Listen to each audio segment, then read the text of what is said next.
introduce our guest. His name is Dr. John West.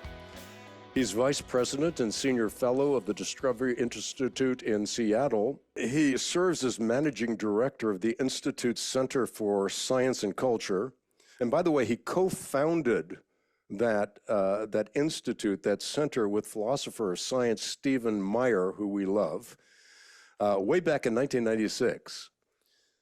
His current research examines the impact of science and scientism on public policy and culture.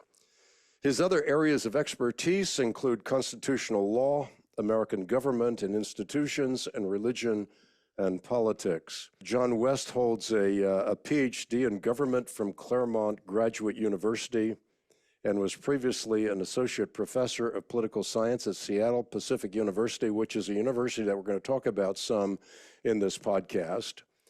And at that university, he chaired the Department of Political Science and Geography, and he has directed a dozen documentaries. He's written or edited some 13 books, including the book we're going to be talking about today, his most recent book, Stockholm Syndrome, Christianity, and the subtitle's important: Why America's Christian Leaders Are Failing and What We Can Do About It.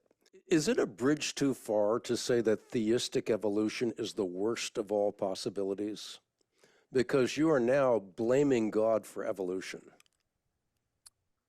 I'd have to think about that, whether it's the worst of all possibilities, but it is a pretty bad synergy. It doesn't really fit. And it really does call, and if you look in people's personal lives of the people who adopt that, sadly, it often doesn't stay with that, because once you have to compromise God's sovereignty, once you have to compromise God's goodness, things follow from that. And so one of the stories I tell, I have a chapter about the slippery slope. People often dismiss the slippery slope, but I think that it's if you take your cues from the culture and the culture is going down into the ground, then you're going to slide right along with it. And so in the early years of debates over intelligent design, the modern debates over intelligent design, say in the 1990s, one of the key figures, one of the key opponents of people like Phil Johnson or Michael Behe was a physicist at Calvin University, Howard Van Til. And he was trying to say, well, there was God's design, but it was all front loaded and really didn't play out into anything else. And he was trying to create a third way, still cited today.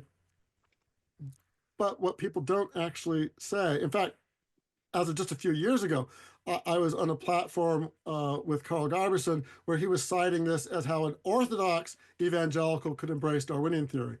But the sad truth is that Howard Van Til, by the time he retired from Calvin, was then describing himself as a free thinker. He was no longer evangelical. And then by the time he died just a couple of years ago, he had gone all the way to an utter materialist. He actually wrote an essay that he believed in a comprehensive naturalistic worldview, basically without the need of any creator at all. So in his own personal life, at least, that was just a stopping point. And it wasn't very solid. And Carl Giberson himself is very sad. He hasn't gone quite full, at least publicly, the way Howard Van Til, but one of his last books was published by the Unitarian Universalist Association, and it raises questions that, Jesus, what may not have even been divine, that was something Paul created. And just poor Carl Giberson is on the same tragic slope, as I think Howard Van Til. Frankie Schaeffer as well.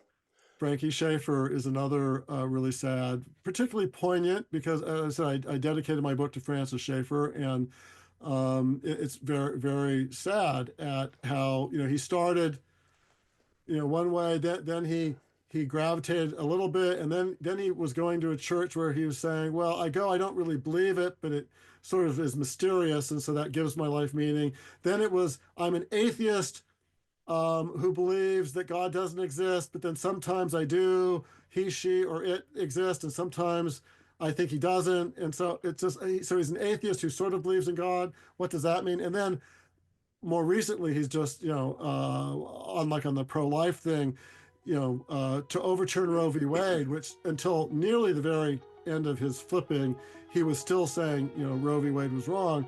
But then when it actually got overturned, oh, this is one step away from, this is Ayatollah Khomeini territory. This is theocracy. This is, I mean, it's just, he's really sad, you know.